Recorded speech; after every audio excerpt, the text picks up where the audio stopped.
우리는 지금 한 해를 보내고 새해 두 번째 주일을 맞이하고 있습니다. 새해 감사 주일 이후 둘째 주 청재기 주일 예배를 드리는 것은 우리 모두에게 매우 깊은 의미가 있다고 생각합니다.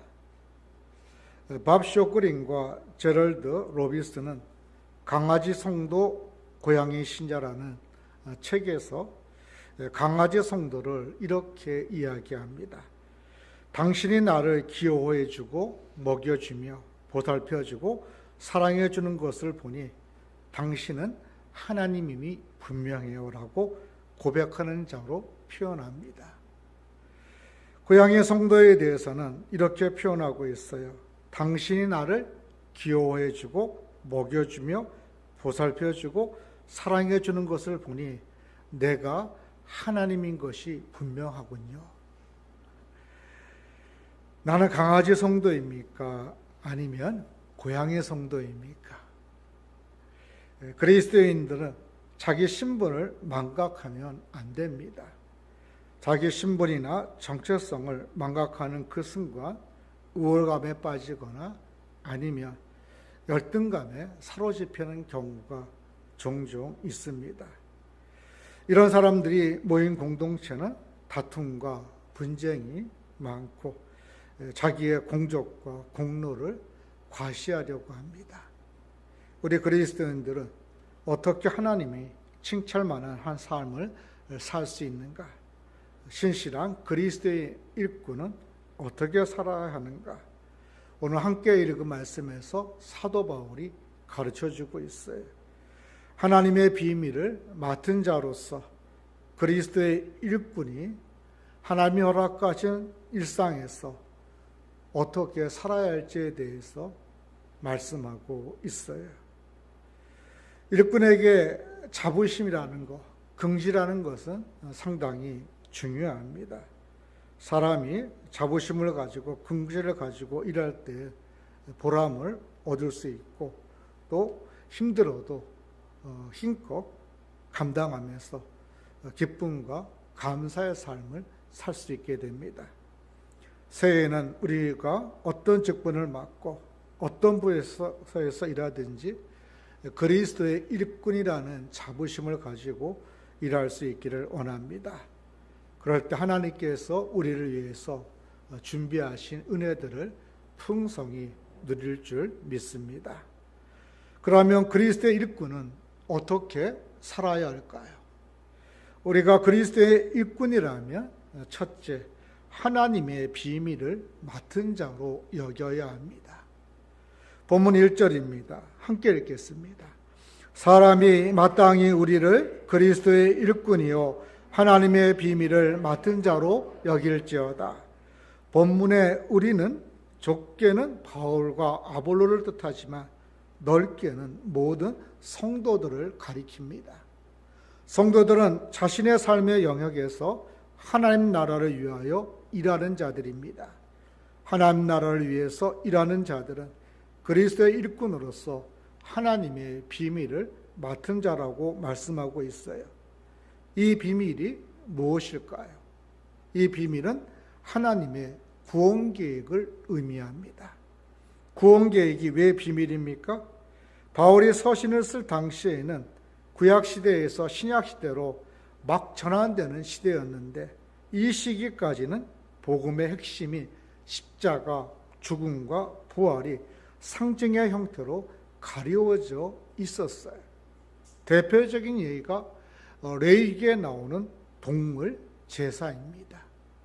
구약의 동물 제사는 십자가 사건을 상징적으로 예표하고 있는 내용입니다. 그러나 신약 시대에는 예수 그리스도께서 십자가의 죽음과 부활로 하나님의 구원 계획이 세상 가운데 완전히 드러나서 더 이상 비밀이 아니에요. 그리스도의 일꾼으로 우리는 어떤 사역을 하든지 그 중심 속에 반드시 있어야 될 것은 구원의 복음에 대한 확신과 믿음입니다. 이것이 흔들리거나 불분명하면 그리스도의 일꾼이 될 수 없어요.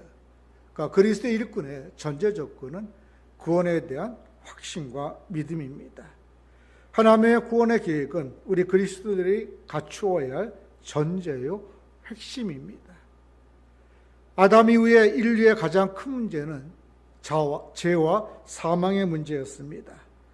죄는 인간의 희망을 송두리째 빼앗아갔고 죄는 인간을 가장 불행한 존재로 추락시켰습니다. 마치 포죽간에 끌려가는 소가 눈물을 글썽이듯 모든 인간은 죽음으로 나아가는 소와 같은 모습이었습니다. 창세 이래로 수많은 사람들이 나와서 죄와 사망의 문제를 해결하려고 했어요. 그러나 그들의 노력과 수고는 모두 허사로 끝났습니다. 그들은 인간이 고해의 바다를 뛰어넘어 행복에 이르는 길을 제시하려고 했지만 그들은 사람들이 그토록 갈망하는 영생의 길을 제시할 수가 없었습니다. 이들의 노력은 마치 조그만 사닥다리를 통하여 달에 도달하는 것처럼 부질없는 일이었어요. 구원은 하나님의 영원한 계획 속에 깊이 숨겨 있는 비밀이었습니다. 이 비밀이 곧 우리가 주라고 고백하는 예수 그리스도예요. 사도 바울은 골로새서 1장 26절 27절에서 이렇게 말합니다. 신약 324쪽 함께 찾아보시겠습니다. 골로새서 1장 26절 27절 신약 324쪽이 되겠습니다. 저와 여러분이 교독하겠습니다. 1장 26절 27절 이 비밀은 만세와 만대로부터 감추어졌던 것인데 이제는 그의 성도들에게 나타났고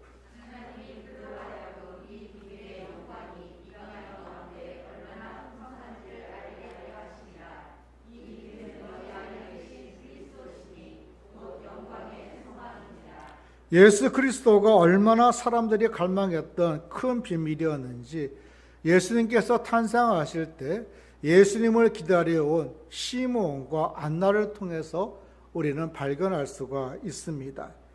예수님이 탄생하실 때 성령께서 예루살렘에 있던 시므온이라는 사람에게 나타나셨습니다. 이 사람이 의롭고 경건하여 이스라엘의 위로를 기다리는 사람이었습니다. 성령께서 시므온에게 주의 그리스도를 보기 전까지 죽지 아니하리라고 알려줬어요. 시므온이 성령의 감동으로 성전에 들어갔습니다. 이때 예수님의 부모인 요셉과 마리아가 아기 예수를 데려오고 있었어요. 시므온이 아기를 안고 하나님을 찬송하며 노래합니다. 우리 누가복음 2장 28절 함께 보시겠습니다. 누가복음 2장 28절 이하에 보면 예수님 아기 예수를 만난 시므온이 이런 고백을 하나님 앞에 드려요. 누가복음 28장으로 32절 저와 여러분이 교독하시겠습니다. 신약성경 90쪽이 시므온이 아기를 안고 하나님을 찬송하여 이르되 주제여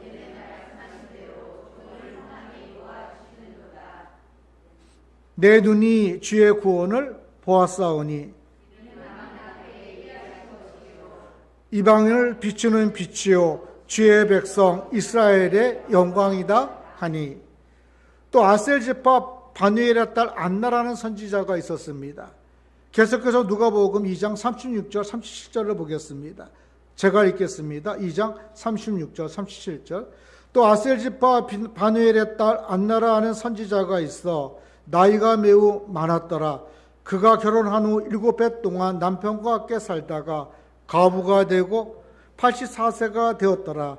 이 사람이 성전을 떠나지 아니하고 주야로 금식하며 기도함으로 섬기더니 근데 어떻게 되었습니까? 38절입니다. 함께 읽겠습니다.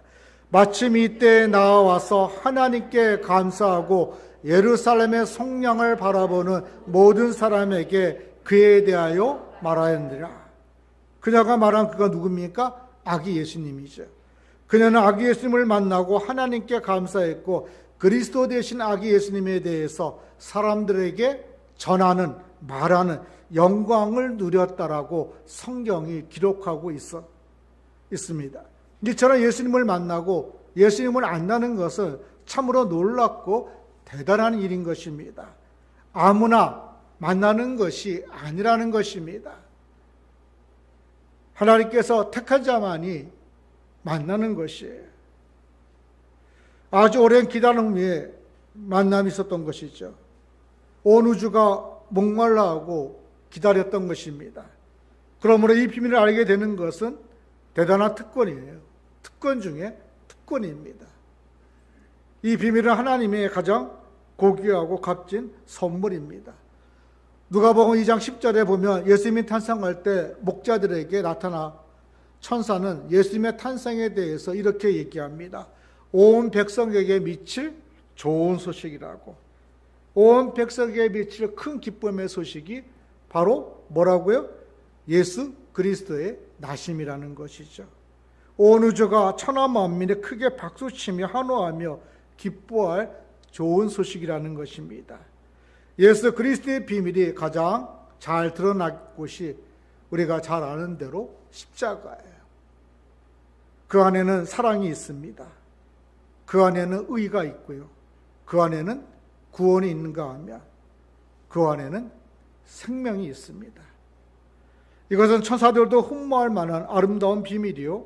이것은 온 세상을 큰 기쁨에 들뜨게 할 비밀인 것입니다. 이것은 만세 전부터 계획되었다가 예수 그리스도 안에서 성취된 비밀이에요. 예수님은 이 비밀이 얼마나 귀하고 값진 것인지 마태복음 13장 44절에서 이렇게 말씀하셨습니다. 천국은 마치 밭에 감추인 보와 같으니 사람이 이를 발견한 후 숨겨두고 기뻐하며 돌아가서 자기 소유를 다 팔아 그 밭을 사느니라. 이 비밀은 자신의 전 인생을 걸 만한 가치가 있습니다. 이 비밀은 자사손손 누릴 근거함을 발견한 것과 같아요. 이 비밀을 우리가 알 때 우리의 공허함은 천국 소망으로 채워질 것입니다. 이전 것이 지나가고 주 안에서 새 것이 될 것이에요. 송명의 시인은 그 임이라는 찬양에서 예수님을 가리켜 내 마음에 숨겨진 기쁨이라고 고백합니다. 송명의 시인이 이렇게 말했어요.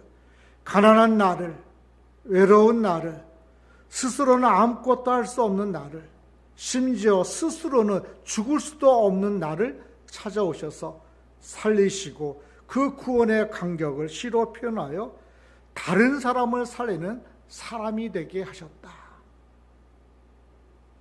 이것은 정말 아는 사람만 아는 하나님과 자기만의 비밀이라고 합니다. 하나님이 내 안에 오시면 아무도 모르는 사이에 인생이 새로워집니다. 어느새 이전의 내가 아닌 새로운 내가 돼요. 우리가 그리스도의 일꾼으로서 2023년 이 일의 주인공들이 될 수 있기를 원합니다.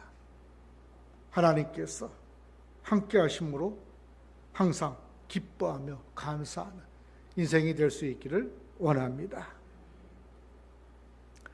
우리가 그리스도의 일꾼이라면 둘째, 구할 것은 충성입니다. 본문 2절입니다. 함께 읽겠습니다. 그리고 맡은 자들에게 구할 것은 충성이니라.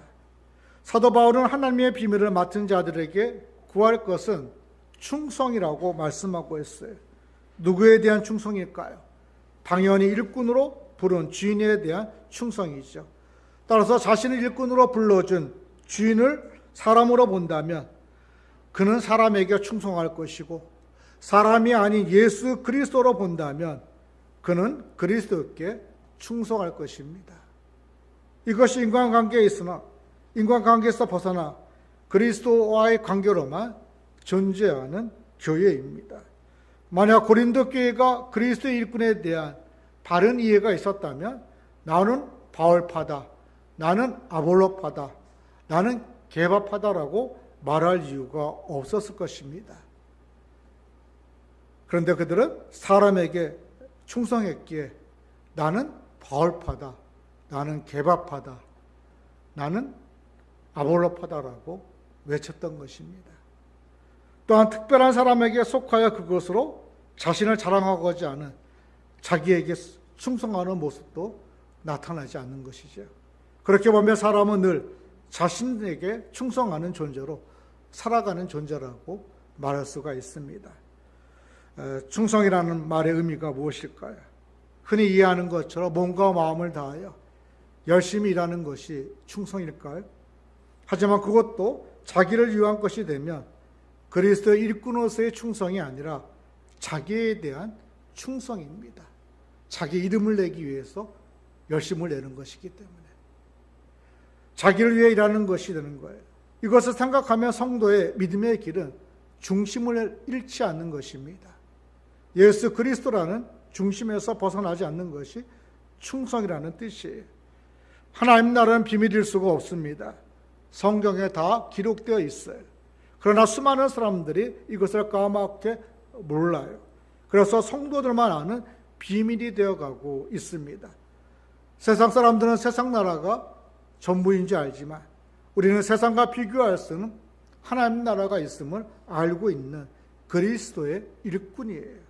그리고 그 나라를 가는 비밀을 이미 아는 자들입니다. 아무도 모르는 비밀을 혼자 아는 것은 흥분되는 일이에요. 그런데 비밀을 아는 사람이 몇 있으면 그들은 동지가 되고 그 비밀을 공유한 사람들은 그들끼리 통하는 기쁨이, 즐거움이 있습니다. 하나님의 나라가 있음을 진짜 믿고 그 나라의 놀라운 비밀을 아는 사람들도 마찬가지죠. 그 비밀을 아는 사람들끼리 만나면 얼마나 좋은지 몰라요. 교회 공동체가 바로 이런 것이고 예수 그리스도의 일꾼이 바로 이런 사람입니다. 그러나 아직도 많은 그리스도의 일꾼들이 죄송하지만 하나님 나라에 대해서 별로 감흥이 없어요.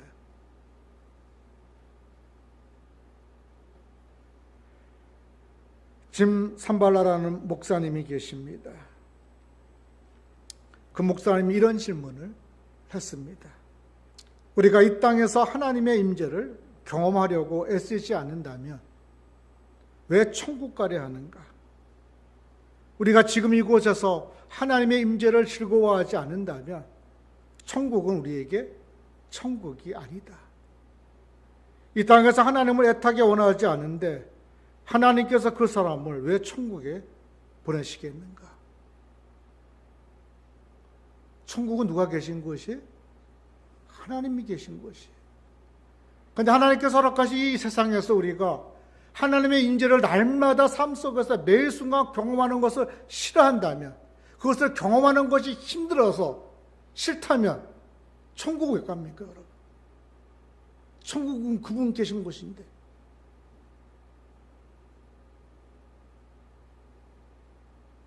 나는 기복주의가 아니라고 하지만 내 몸과 마음과 행동은 기복이에요. 정말 우리가 하나님의 구원의 은혜에 감사하고 있고 이 의의 비밀을 내가 대단하게 여기고 있다면 우리는 어떻게 해요? 날마다 매 순간순간 하나님의 임재의 경험을 위해서 수고하고 애써야 돼요, 여러분. 예배당에서만 느끼는 것이 아닙니다. 하나님이 나와 함께 하심을 느끼는 건 행복한 겁니까? 불행한 겁니까? 행복한 거예요. 금가운가도 바꿀 수 없는 것입니다. 세상을 다 줘도 바꿀 수 없는 거예요. 천국은 어떤 것이? 그 하나님이 계신 곳입니다. 그런데 그것을 이 땅에서 하는 것을 버거워하고 힘들어한다면 천국 가서 어떡하겠어요? 지옥이 되는 거죠, 그건요. 천국은 지옥이 아니에요, 여러분.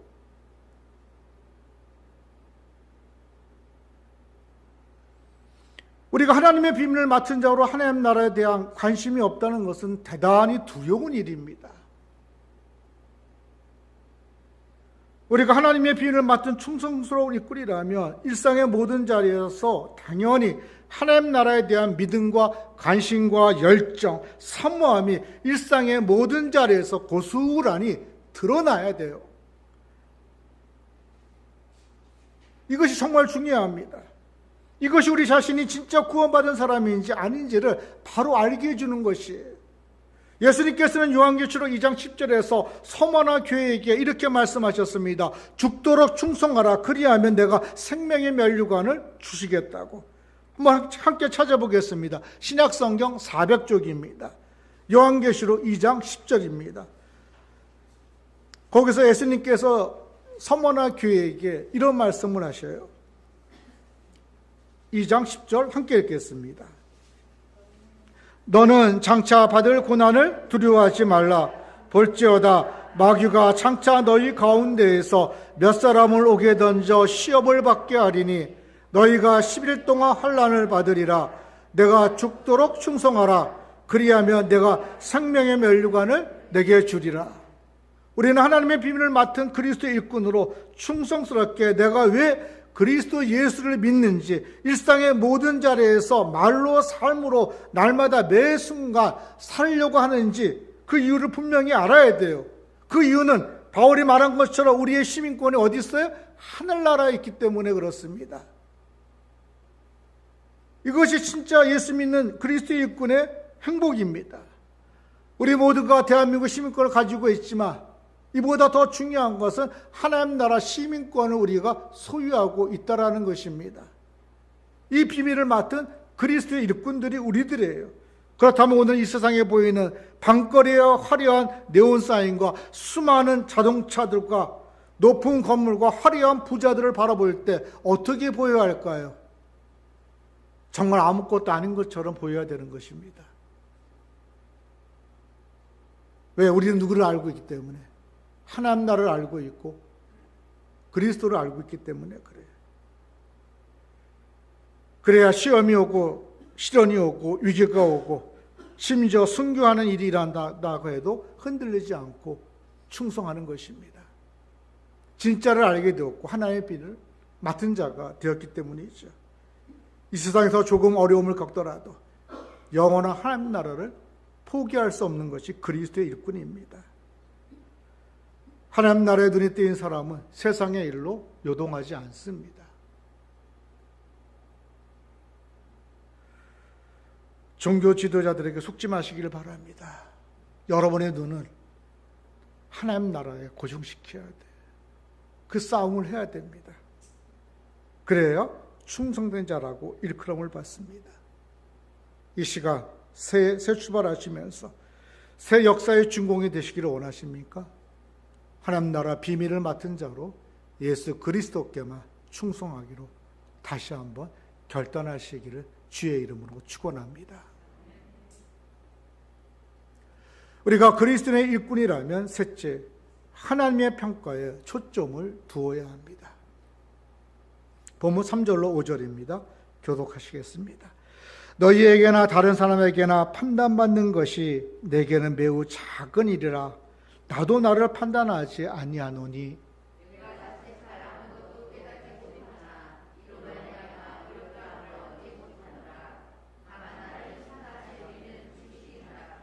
그러므로 때가 이르기 전 곧 주께서 오시기까지 아무것도 판단하지 말라. 그가 어둠에 갇힌 것을 드러내고 마음의 뜻을 나타내시리니 그때 각 사람에게 하나님으로부터 칭찬이 있으리라. 고린도 교회는 시끄러웠습니다. 바울파, 아볼로파, 베드로파, 예수파로 갈려 싸우고 있었어요. 바울파는 교회 창립 멤버들이었고 아볼로파는 헬라인들 편이었고 베드로는 유대인 편들이었어요. 그들은 서로를 자기 입장에서 판단했습니다. 그들은 심지어 자기 입장에서 정죄를 했어요. 복음을 전해준 바울도 판단했습니다. 바울도 사도냐는 문제 가지고. 그러나 바울은 그들의 판단을 겨냥치 않았습니다. 바울은 오직 예수 그리스도의 십자가에 충성했어요. 그래서 그는 십자가에서 잘 죽었습니다.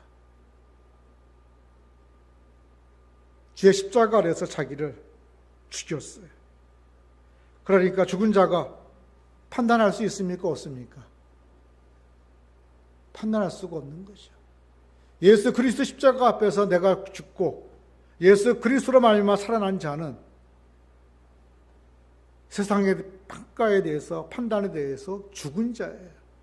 그런데 만일 내가 그 세상의 평가에 귀를 기울이고 있다면 십자가 아래서 죽었다는 것입니까? 살았다는 것입니까? 살았다는 것이잖아요. 거짓인 거죠. 그러니까 바울은 그걸 보여주는 거예요. 십자가 아래서 내가 죽었는데 사람들이 나를 어떻게 평가하든 그게 무슨 소용이 있냐는 거예요. 내 평가자는 누군데? 하나님인데. 그러니까 너희가 정말 하나님 앞에 죽었다면 사람들이 뭐라고 얘기해도 신경 쓰지 말라는 거예요. 그런데 우리는 교묘하게 속습니다. 어떻게 속냐면은 하나님께 하나님 그것을 여러분이 세상에서 욕먹지 않도록 해주실 거라고. 근데 주일 해보신 분들도 아시잖아요. 욕이 많이 옵니까? 칭찬이 많이 옵니까? 주일을 하면 할수록요, 시험거리가 더 많아요. 멀리 있을 때, 교회 일에서 멀리 떨어져 있을 때는 상처 입을 일이 별로 없습니다. 좋은 것만 보여요. 산도 멀리서 바라볼 때 아름답잖아요, 여러분. 근데 산 가까이 들어가 보면 그 속에 들어가 보면 뭔가 쓰레기가 다 보이잖아요. 근데 거기서 살아나는 방법은 한 가지입니다. 불평하면서 지적질하는 것이 아니라 내가 죽어버리면 돼요. 그러면 어떻게 해야 돼요? 남들이 하지 않은 것을 내가 하는 거죠. 근데 그러기 싫단 말이에요. 그럼 아직도 내가 살아있다라는 증거인 거죠. 바울은 자기 주장을 판단하며 교회에서 목소리를 높이는 사람들에게 이렇게 말하고 있는 것입니다. 고린도전서 4장 7절 보십시오. 누가 너를 남달리 구별하였느냐? 내게 있는 것 중에 받지 아니한 것이 무엇이냐? 내가 받았은즉 어찌하여 받지 않은 것 같이 자랑하느냐? 십자가로 구원받았으면 무엇을 자랑하고 주장하느냐는 것입니다. 8절은 더 매섭게 얘기합니다. 너희가 이미 배부르며 이미 풍성하며 우리 없이도 왕이 되었도다라고. 배부른 왕처럼 높은 자리에 스스로 올라가 자기 자랑만, 자기 주장만 한다는 것이죠. 바울은 이것을 너무나 안타까워했던 것입니다. 그래서 이렇게 말합니다. 우리가 너희와 함께 왕노릇하기 위하여 참으로 너희가 왕이 되기를 원하노라고. 바울이 진짜 왕 되는 길을 가르쳐주는 것입니다. 세상에서 왕이 되는 것이 아니라 하나님 나라에서 왕이 되는 그 길은 왕 같은 제사장으로 사는 것입니다. 하나님 나라 왕이 되고 싶으십니까? 먼저 제사장이 되시기를 바랍니다. 구약의 제사장은 백성의 죄를 대신 짊어지고 죽는 사람이었어요. 하나님의 비밀을 아는 자들이었습니다. 예수 십자가가 있는 사람이에요. 만약 여러분 안에, 우리 안에 예수 십자가가 있다면 우리는 잘 죽어야 돼, 이제. 세상에 대해서, 사람에 대해서 죽고. 누구만 바라봐야 돼요? 하나님만 바라봐야 돼요. 판단하지 않고 계산하지 않고 잘 죽으면 그 길이 예수님을 가장 잘 따라가는 길입니다. 주님의 몸된 교회를 세워가는 거예요. 그러나 사람의 교회를 세우려고 하면 내가 살아있어야 됩니다. 남을 죽여야 돼요. 정죄하고 판단해야 돼요. 주께서 우리를 주님의 증인으로 부르셨습니다. 이걸 위해서 십자가에서 대신 죽으셨고 십자가에서 우리를 대신 살리셨어요. 오늘 저와 여러분이 서로가 서로에게 제사장이 될 수 있기를 원합니다. 또 가정에서 예수 믿지 않는 가족들을 위해서 여러분들이 죄송하지만 날마다 매수가 십자가 앞에서 죽으십시오. 말도 안 되는 소리 할 거예요. 그래도 죽어요. 누가 살리실 때까지, 주께서 살리실 때까지. 그게 오늘 그리스도의 일꾼의 모습입니다. 아무 대가도 지불되지 않을 수 있어요. 그러나 이미 우리는 가졌잖아요. 하나님 나라, 영원한 생명. 하나님은 그것으로 충분하다고 합니다. 이걸 위해서 여러분들이, 이 가치를 알기 위해서 여러분들이 성경을 읽어야 되고